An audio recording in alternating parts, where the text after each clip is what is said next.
Assalamualaikum warahmatullahi wabarakatuh. Selamat siang Bu Riana dan teman-teman yang menyaksikan video pembelajaran ini. Pada kesempatan kali ini, saya ingin menjelaskan sedikit mengenai materi model pembelajaran Jigsaw. Sebelumnya, perkenalkan, nama saya Dian Ayu Astuti dengan NIM 208022410020 dari kelas PADP A20. Dan tanpa membuang waktu, langsung saja kita masuk ke topik pembahasan. Dan topik pembahasan yang pertama yaitu pengertian model pembelajaran Jigsaw, yang kedua yaitu langkah-langkahnya, yang ketiga yaitu dampak instruksional dan dampak pengiring dari model pembelajaran Jigsaw, yang keempat yaitu penerapan model pembelajaran Jigsaw di pendidikan administrasi perkantoran. Selanjutnya kita masuk ke pembahasan pengertian. Model pembelajaran merupakan perencanaan atau pola yang digunakan oleh guru dalam seluruh proses pembelajaran yang menjadi pedoman dalam melaksanakan pembelajaran sehingga tujuan pembelajaran yang ditetapkan akan tercapai. Metode pembelajaran Jigsaw adalah tipe pembelajaran aktif yang terdiri dari tim-tim belajar heterogen yang beranggotakan 4-5 orang dan setiap peserta didik bertanggung jawab atas penguasaan bagian materi belajar dan mampu mengajarkan bagian materi tersebut kepada anggota lain. Model pembelajaran Jigsaw ini lebih menitikberatkan pada kerja kelompok siswa dalam bentuk kelompok kecil, yaitu dengan cara siswa belajar dalam kelompok kecil yang terdiri dari 4-5 orang secara heterogen dan siswa bekerja sama, saling ketergantungan positif, dan bertanggung jawab secara mandiri. Dalam model pembelajaran Jigsaw ini, siswa lebih banyak memiliki kesempatan untuk mengemukakan pendapat dan mengolah informasi yang didapat dan dapat meningkatkan keterampilan berkomunikasi siswa. Anggota kelompok bertanggung jawab terhadap keberhasilan kelompoknya dan ketuntasan bagian materi yang dipelajari dan dapat menyampaikan informasinya kepada kelompok lain. Pembahasan selanjutnya yaitu langkah-langkah model pembelajaran Jigsaw. Prosedur metode pembelajaran Jigsaw meliputi langkah-langkah sebagai berikut. Yang pertama yaitu pemilihan materi yang dapat dibagi menjadi beberapa segmen atau bagian. Yang kedua yaitu guru dapat membagi siswa menjadi beberapa kelompok kecil sesuai dengan segmen atau bagian materi. Dan di dalam metode pembelajaran Jigsaw ini terdapat kelompok asal dan kelompok ahli. Kelompok ahli yaitu merupakan kelompok awal siswa terdiri dari beberapa anggota kelompok ahli yang dibentuk dengan memperhatikan keragaman dan latar belakang siswa. Yang kedua yaitu pengertian dari kelompok ahli, yaitu kelompok siswa yang terdiri dari anggota kelompok lain atau kelompok asal yang ditugaskan untuk mendalami subtopik tertentu untuk kemudian dijelaskan kepada anggota kelompok asal. Yang ketiga yaitu setiap kelompok mendapatkan tugas membaca dan memahami materi atau subtopik yang berbeda-beda. Yang keempat, yaitu setiap kelompok asal dapat mengirimkan anggotanya ke kelompok lain atau kelompok ahli. Di dalam kelompok ahli, siswa dapat mendiskusikan bagian materi pembelajaran yang sama. Kemudian, setiap anggota merencanakan bagaimana mengajarkan subtopik yang menjadi bagian anggota kelompok semula atau kelompok asal.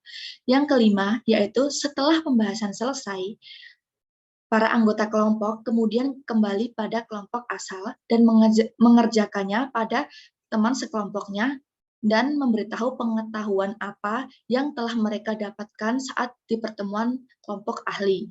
Yang keenam yaitu dilakukan presentasi masing-masing kelompok atau dilakukan pengundian salah satu untuk menyajikan hasil diskusi kelompok yang telah dilakukan agar guru dapat menyamakan persepsi pada materi pembelajaran yang telah didiskusikan. Yang ketujuh yaitu guru memberikan kuis untuk siswa secara individual.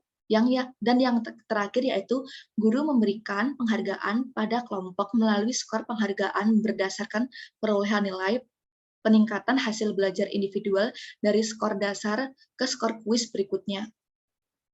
Pembahasan selanjutnya yaitu dampak-dampak model pembelajaran Jigsaw. Meliputi yang pertama, dampak instruksional. Dampak instruksional sendiri merupakan hasil belajar yang dapat dicapai siswa secara langsung dengan cara mengarahkan para pelajar pada tujuan yang telah diharapkan. Dampak instruksional yang dapat dicapai melalui model pembelajaran Jigsaw yaitu antara lain yang pertama, pemahaman terhadap suatu nilai konsep atau masalah tertentu. Yang kedua yaitu kemampuan menerapkan konsep atau memecahkan masalah. Yang ketiga yaitu kemampuan mengkreasikan sesuatu berdasarkan pemahaman tersebut. Yang keempat yaitu bertanggung jawab terhadap pembelajarannya. Dan yang kelima yaitu peserta didik dapat meningkatkan nilai-nilainya dengan mengerjakan tugas dari pendidik. Selanjutnya yaitu ada dampak pengiring. Dampak pengiring sendiri merupakan hasil belajar lainnya yang dihasilkan oleh suatu proses belajar mengajar sebagai akibat terciptanya suasana belajar yang dialami langsung oleh peserta didik. Dampak pengiring yang dapat dicapai melalui model pembelajaran Jigsaw antara lain yang pertama dapat membentuk kemampuan berpikir kritis dan kreatif, bertanggung jawab, serta bekerja sama. Yang kedua, yaitu menumbuhkan rasa kerjasama dalam kelompok. Yang ketiga, yaitu peserta didik berani mengungkapkan pendapat. Yang keempat, yaitu menumbuhkan rasa menghargai dan menghormati pendapat sesama teman. Ini dari segi dampak pengiring melalui model pembelajaran kreatif dan produktif yang diharapkan, dan yang semuanya merupakan tujuan pembelajaran jangka panjang. Tentu saja dampak pengiring hanya mungkin terbentuk jika kesempatan untuk mencapai atau menghayati berbagai kemampuan tersebut memang benar-benar disediakan secara memadai. Hal itu akan tercapai jika model pembelajaran Jigsaw ini diterapkan secara benar dan memadai. Dan pembahasan yang terakhir, kita masuk pada penerapan model pembelajaran Jigsaw di pendidikan administrasi perkantoran.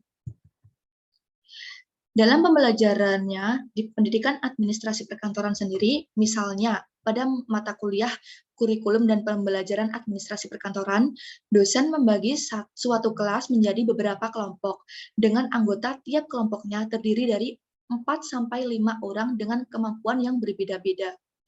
Dalam teknik Jigsaw, setiap mahasiswa diberikan tugas untuk mempelajari salah satu bagian materi pembelajaran yang telah dibagikan pada tiap-tiap kelompok.